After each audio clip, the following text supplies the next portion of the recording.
बिस्मिल्लाहिर्रहमानिर्रहीम। बेटा आज हम करेंगे मरसिया। मरसिया क्या है? मरसिया पढ़ना जो है वो क्या है? मरसिया पढ़ना मातम करना, वो नज़म जिसमें मुर्दे के औसाफ, मसाइब और शहादत का ज़िक्र किया जाता है।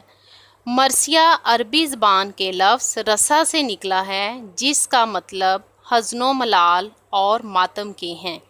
इस्तिलाहन इसके मानी ऐसी सिनफ़े सुखन के हैं, यानी ये ऐसा कलाम है जिसमें किसी शख्स के मरने के बाद इसकी तारीफ़ें की जाएं।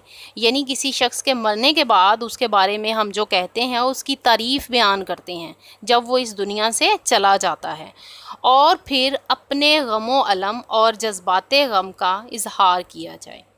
आम तौर पर मरसिया शहीदान करबला के लिए लिखा जाता है और मजालिस अज़ा में पढ़ा जाता है। मरसिया किस लिए लिखा जाता है? जो करबला के मैदान में जो शहीद हो गए उनके लिए मरसिया लिखा जाता है।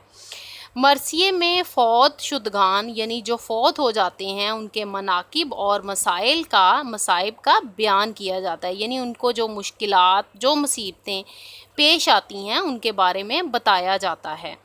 अल्लामा इकबाल ने अपनी वालदा मोहतरमा की वफ़ात पर मरसिया लिखा, यानी अल्लामा इकबाल की जब वालदा की वफ़ात हुई तो उन्होंने अपनी वालदा के नाम वफ़ात के बाद, यानी उनके इस दुनिया से चले जाने के बाद मरसिया लिखा, जिसमें उनकी खूबियाँ बयान की गईं। गालिब की वफ़ात के बाद मौलाना अल्ताफ़ हुसैन हाली ने मरसिया लिखा। इस तरह से मरसिया के मुख्तलिफ़ हिस्से भी होते हैं, जिनमें चेहरा, सरापा, रुखसत, आमद, जंग, शहादत, बैन और दुआ के हैं।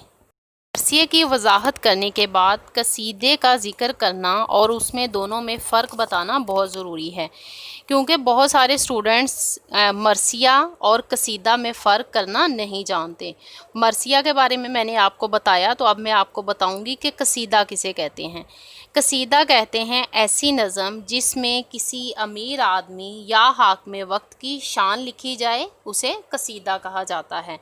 कसीदे में शख्सी औसाफ बयान किए जाते हैं, यानी उस शख्स की खूबियाँ बयान की जाती हैं जिनमें मुबालगा आराई भी होती है। मुबालगा आराई क्या होती है? यानी ज़रूरत से ज़्यादा बात को बढ़ा चढ़ा कर बयान करना मुबालगा आराई कहलाता है, यानी एक बात को बहुत ज़्यादा उसमें मुबालगा कर लेना, उसको बढ़ाना चढ़ा के बयान करना। मरसिया में किसी की वफ़ात के बाद इसकी खूबियों को उजागर किया जाता है, जबकि कसीदे में ज़िंदा शख्स की खूबियाँ बयान की जाती हैं। स्टूडेंट्स, मैं आज आपको ये बताऊंगी कि शेरी असनाफ़ क्या होती हैं, यानी अशार की जो बनावट है वो किस तरह से होती है। आप तो जानते हैं कि नज़म की कुछ टाइप्स होती हैं, यानी उनको मुख्तलिफ़ तरीक़ों से तकसीम किया जाता है।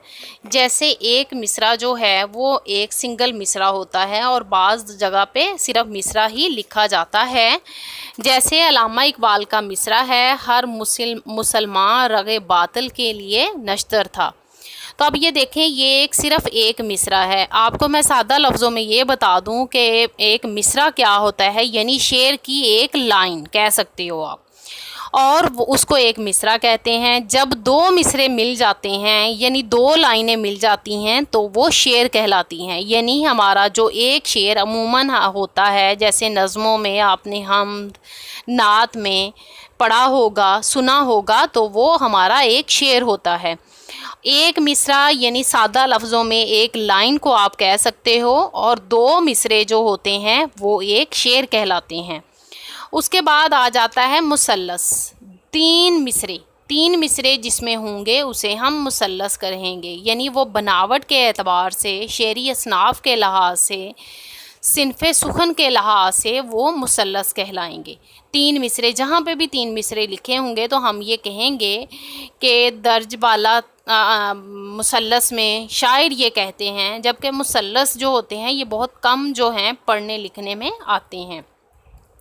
उसके बाद आ जाता है बंद अमूमन बच्चों को ये फ़र्क का पता नहीं होता, वो शेर में, मुसल्लस में और बंद में फ़र्क करना नहीं जानते। चार मिसरों को बंद कहा जाता है, जबकि 5 مصروں کو مخمس کہا جاتا ہے۔ اس کے بعد آ جاتا ہے مخمس۔